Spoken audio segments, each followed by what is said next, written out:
Welcome to Ecopsychology Voices, an interview series with some of ecopsychology's luminaries. Hello, my name's Carol Koziel. Linda Bizell and I co-created this series hosted by the Canadian Ecopsychology Network. Today, Melissa Clues-Hunt will be introducing Patricia Hasbach. Hope I said that right, Patricia.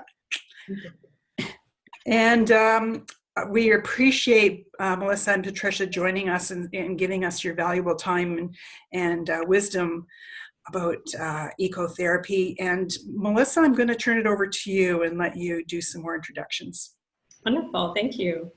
I'm Melissa Clues-Hunt. I've been a therapist for over 13 years. I do individual, couple, family, and group therapy. I have a private practice in Guelph, Ontario, Canada. It's called Healing Spaces Therapy. And my specialty is ecotherapy, or integrating nature into the clinical work. I'm an approved supervisor. I've supervised therapists for nearly 10 years now, and I offer ecotherapy clinical supervision. I'm an outdoor enthusiast and a proud mom of 2 children, and my website is healingspacestherapy.ca. And we are here speaking with Patricia Hasbach, PhD. She's a private practitioner, owner of Northwest Ecotherapy in Eugene, Oregon, where she works with individuals, couples, families, and groups. She's a member of the graduate faculty at Lewis and Clark College and a consultant and trainer on various topics related to the human-nature relationship.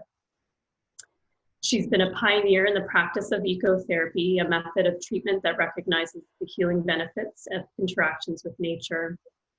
Her work has appeared in numerous journals and popular magazines such as Outside Magazine, Time Magazine, Vogue, the New York Times.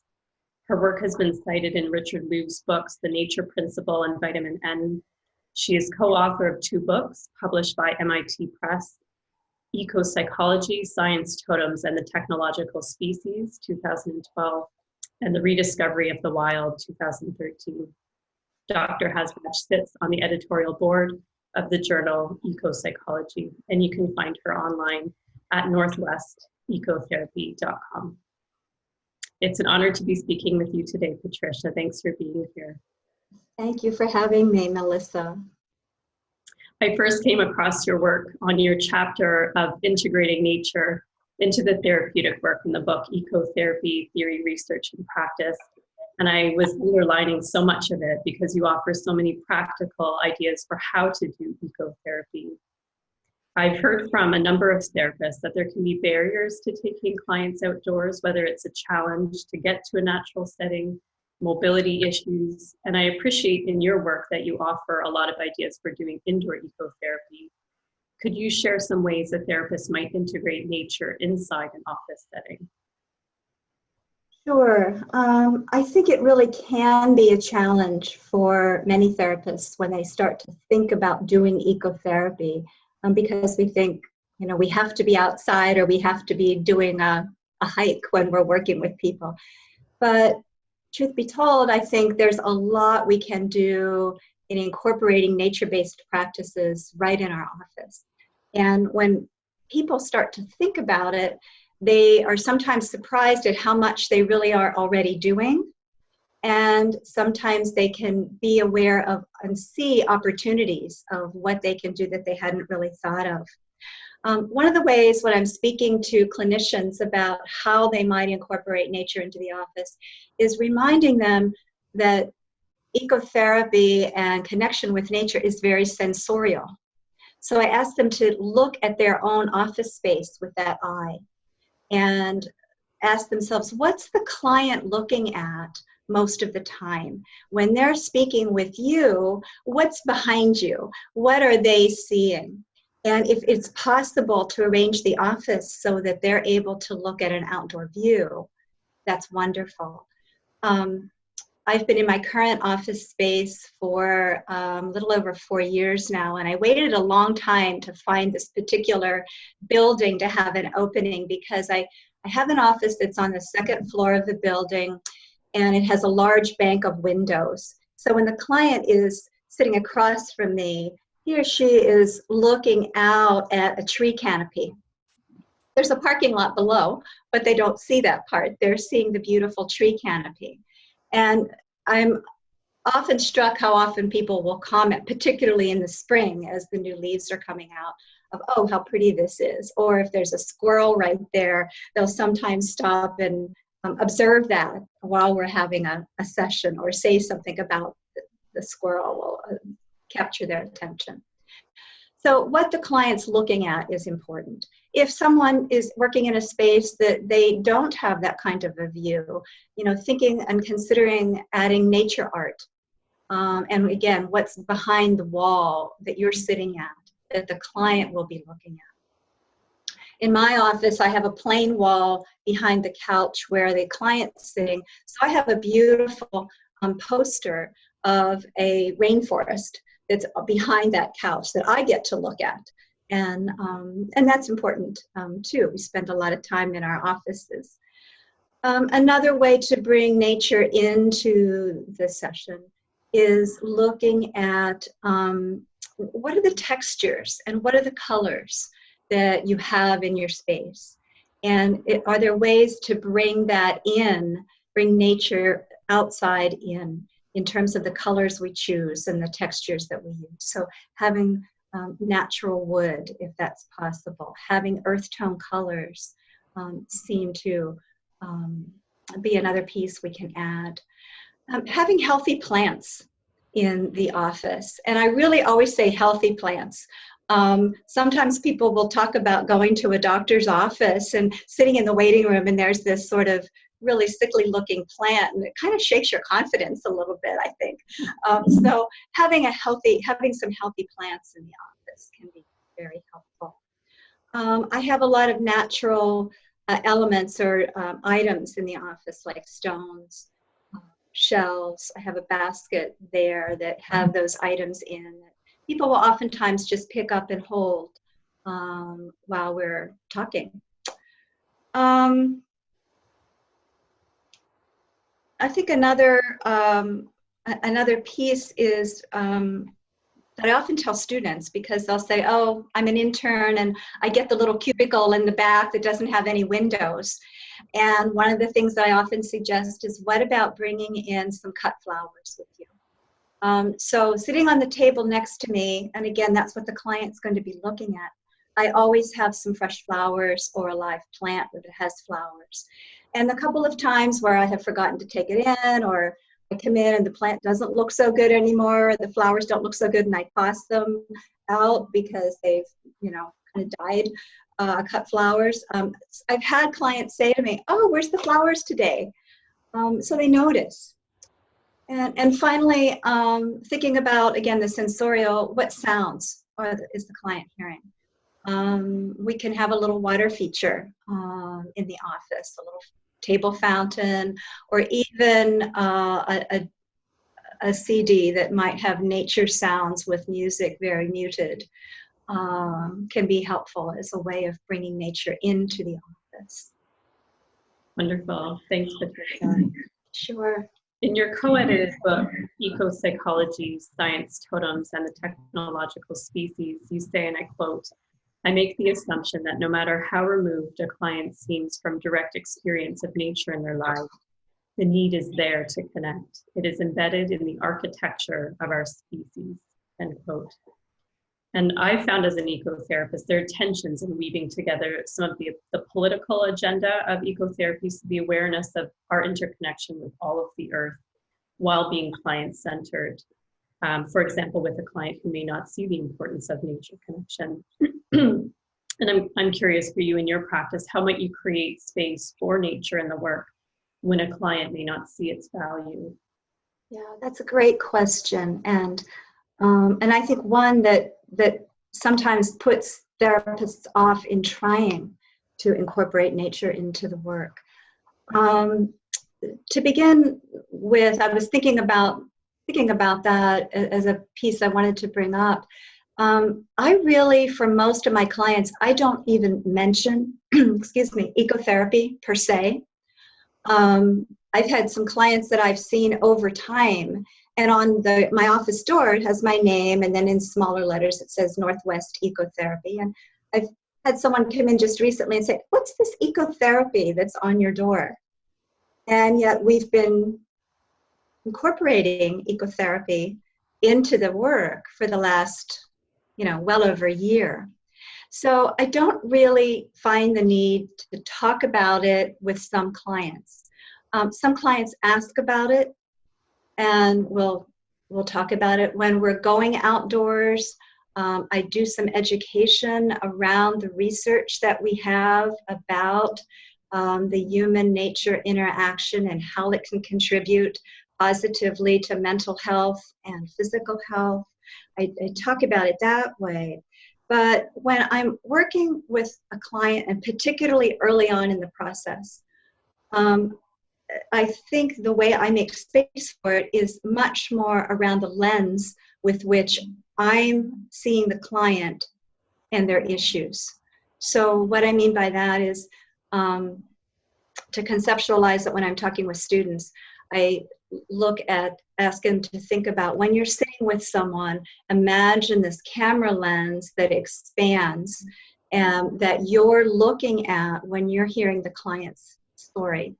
And we're all aware of the sort of the most inner circle or the intrapsychic concerns and issues that are happening, the unconscious motivations that are there. And then maybe the next larger circle would be the interpersonal issues that you're hearing and is part of the client's life.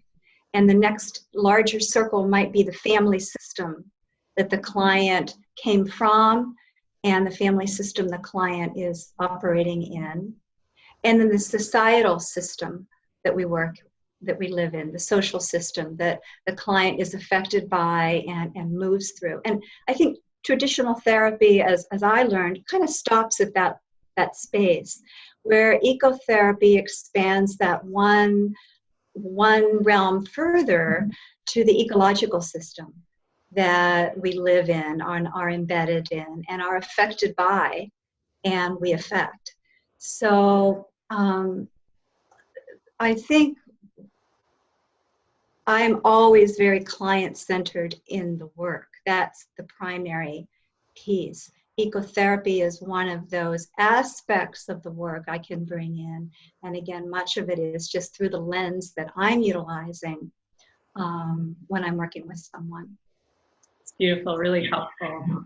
I love the concentric circles of systemic framework, yeah. And we're getting into topics of some of the ethics of doing this work. And it's something I really appreciate that you integrate a lot into your writing. Can you tell us how you use ethical considerations in your work with therapists who are considering doing ecotherapy? Sure. There are some unique concerns, I think, to the practice of ecotherapy. And the one that most often comes up and most people are concerned about are issues around confidentiality when we leave the confines of our office space. And again, I think it's one of those barriers that makes therapists a little reluctant to move out of the space of what do I do if I run into someone that the client knows or that knows me when we're outdoors, moving on a walking path or wherever we might be in a park, that kind of thing. And I think it's an important piece to give consideration to and talk with the client about before you're going outdoors. So I think it's the therapist's responsibility to raise those kinds of concerns. What do you want to do if we happen to run into someone that you know or I know? How will we manage that? And that way we can talk about it ahead of time and help the client make an informed decision of how they would like to handle that. I think another area of confidentiality I have found in working with people, because a lot of my work just happens on a walking path, a bike path that runs behind my office building and over to a park, is what happens if we're talking about some sensitive material at the time, or if the client gets a little emotional or tearful and there's somebody approaching, what do we do?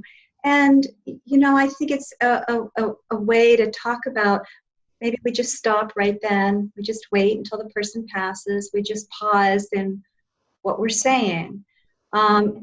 But it's interesting because until we do it, we don't know the kinds of issues that are going to come up that way. And once we've done it a few times, we're in a position to share that with a client as we're preparing to go outside. So I think that's where the ethical piece comes in, is what can we share with the client ahead of time in terms of preparation for going out. Another ethical concern that comes up is around competence. In all of our codes of ethics, we don't practice outside of our areas of competence. And I think as the literature in ecopsychology grows, and as the research in ecotherapy grows, it's incumbent upon us that if we're going to practice ecotherapy, we educate ourselves to what the research is showing us. And there's more and more opportunities for clinicians to do that with professional development workshops, with forums like this that people can hear from other people that are practicing, from graduate programs that are springing up, and from certificate programs that are springing up around the country. We can learn from people who have a lot of experience. So there's that competence piece. But there's also a competence piece in terms of the environment in which we take people out into. If we're just taking people out into a garden that's maybe outside of our office space, or like me walking along a bike path over to a park, the risks are fairly low in terms of any physical problem. But when we start to take people a little further afield, that's where we have to be confident and competent to be able to handle those environments and assess that the client can handle the environment and have the confidence and comfort level to be able to go out there. So there's confidentiality, there's the competence piece. We also, in all of our codes, have something about avoiding harm, to do no harm when we're working with someone.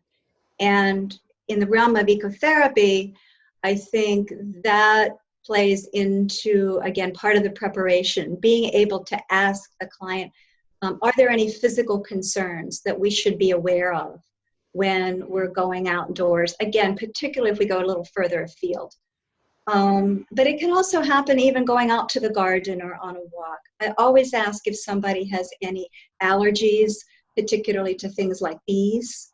We had a lot of bees buzzing around last spring where I live and where I practice that was a little bit unusual.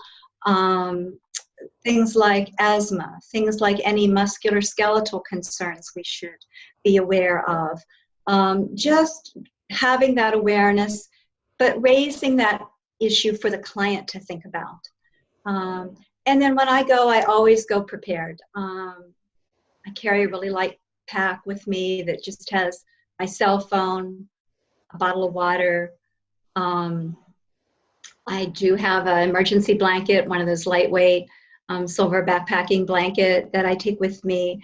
I've never had to use any of those things except the water. If someone's gotten particularly emotional when we're talking, we'll sit down sometimes, and I had something to offer them. But I think the do no harm or avoid harm, we can really manage that ethical concern by going prepared, by talking ahead of time with the client, as well as taking what we can with us. And then finally, I think the other ethical concern that I've written about, I don't think it really appears in any of our traditional codes of ethics, but I think we have an ethical responsibility to appreciating and articulating the intrinsic value of nature that we are bringing into the therapeutic process, and really make that clear in working with our clients.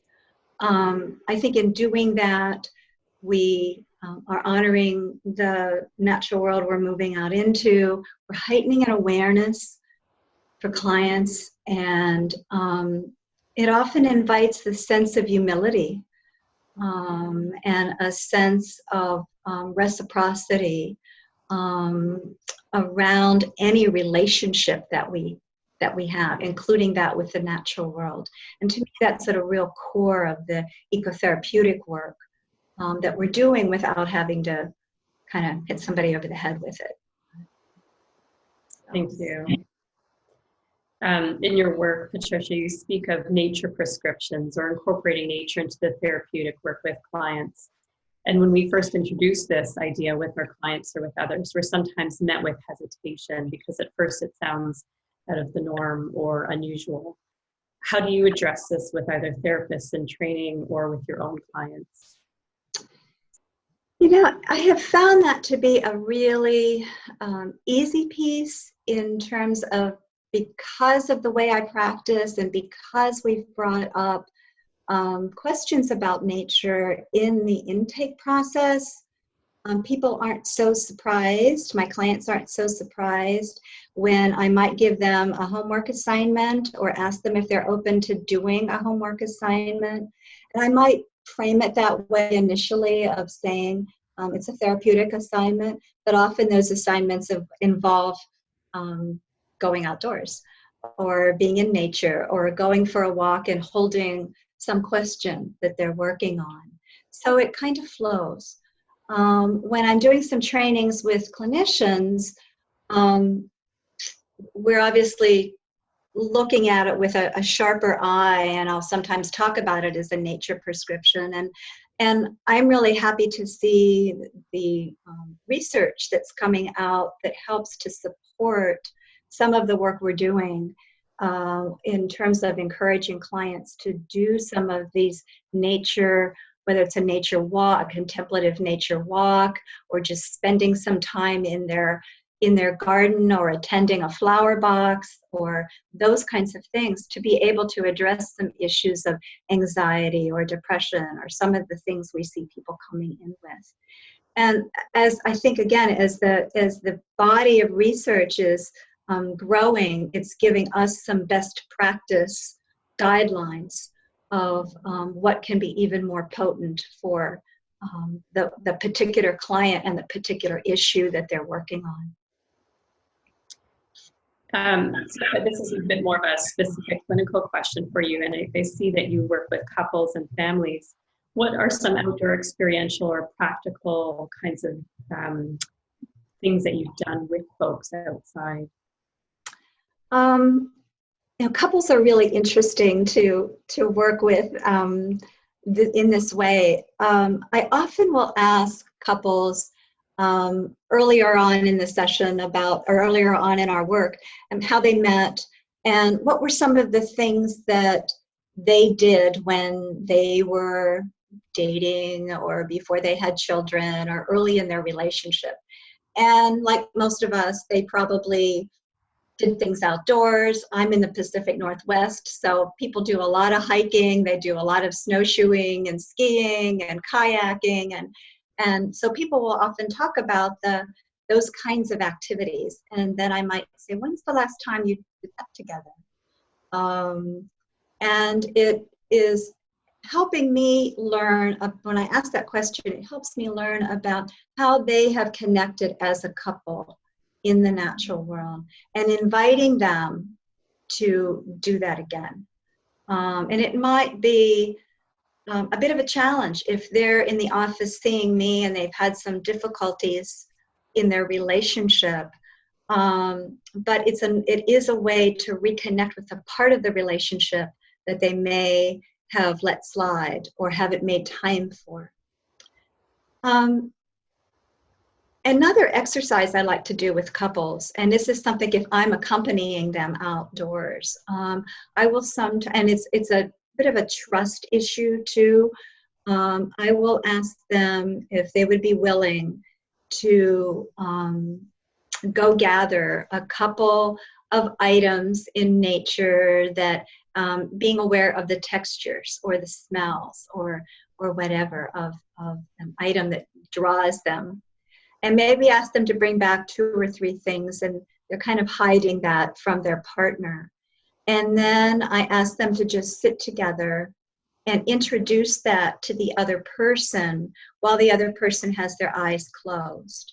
So they may be touching, and I ask them again, depending upon what the issues are. Most of the couples I'm seeing, um, they don't have concerns about closing their eyes with the other person. There's a safety component that's okay there. I wouldn't do this with a couple that has had issues of safety. But in working with couples that's not a concern, and if they are willing, I ask them to close their eyes and share that item with their partner in a way, non-verbally. But again, it's heightening the sensorial. So if they get a pine cone, they might touch that pine cone to the person's hand or arm or let them smell it. I had someone one time bring back a berry and wanted the person to taste the berry that they had found. And there's an intimacy about that kind of sensorial sharing that can be very therapeutic and a way of reawakening that part of a relationship for some couples. Sounds beautiful. What a great idea. Yeah. Love that. Another kind of more specific piece, maybe as we wrap up for today, are there any other techniques that you use to help understand a client's relationship to the natural world? I think the one that is probably the most salient to talk about here would be what we do in a first session. How do we start with that? And sometimes people will wonder about how do I introduce nature into what is traditionally a field that really focuses on human-to-human interactions. And if we're expanding that scope or that lens that I talked about earlier, how do we bring that ecological part in? So in the initial session, most of us are trying to just get information about why is the client here, what's the presenting concerns, and then we usually ask information about their family of origin, their current living situation, perhaps their medical history or work history, the information we generally gather at intake. But I like to weave in a few specific questions that help me understand their historical and current relationship with nature, but also by bringing that up early, it makes nature a topic that is okay to bring up in therapy. So the little questions that I weave in when we're talking about the family of origin, for instance, I might ask, can you tell me about a memory you have from childhood of being outdoors? And I say it very open that way because I don't make the assumption that it's going to necessarily be a happy memory. It could be something frightening, and that would be important to know. Most often, when someone's answering that question, they're also deepening a story about a family member. They might be talking about a memory they have of gardening with their grandparent, for instance. So that's one way, is I ask about a memory they have from childhood that involves being outdoors. Another question that I ask is, what do you like I ask how their family of origin viewed nature. So it might be something that they've gone camping a lot, or nature was something that stayed outdoors. It wasn't a big part of our life. Again, that gives me a lot of information in a short, succinct question. And then I ask what they like to do now outdoors and how often they get to do it. And that helps look at the present, what's happening with that now. And so that's some specific ways I get information about their relationship with nature. I usually don't do an ecogenogram in a first session. There's not the time, but sometimes later on, if we are focusing on the family and particularly the family of origin, most of us are trained on doing genograms, which looks at family connections. It's sort of, for those who haven't used it, it's sort of like a family tree. And who was connected to who and how those relationships and communication patterns happen.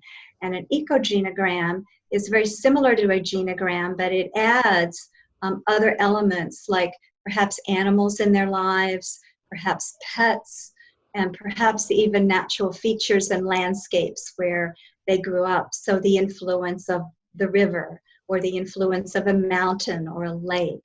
And again, that gives a lot of information in a pretty succinct way. And then that helps in formulating nature prescriptions or nature interactions that you might want to later utilize to help in working on whatever the client concern is. Isn't that beautiful? Thank you for sharing about that. I was so curious about what an ecogenogram is. Thank you for sharing. Oh, okay, yeah. All of your wisdom today, Patricia, for the ways that you weave together both the theoretical and the practical applications of ecotherapy. What a gift. Oh, thank you so much. I really appreciate having the opportunity to speak with you and share a little bit about ecotherapy that so many of us have a passion about. Mm-hmm. Thank you.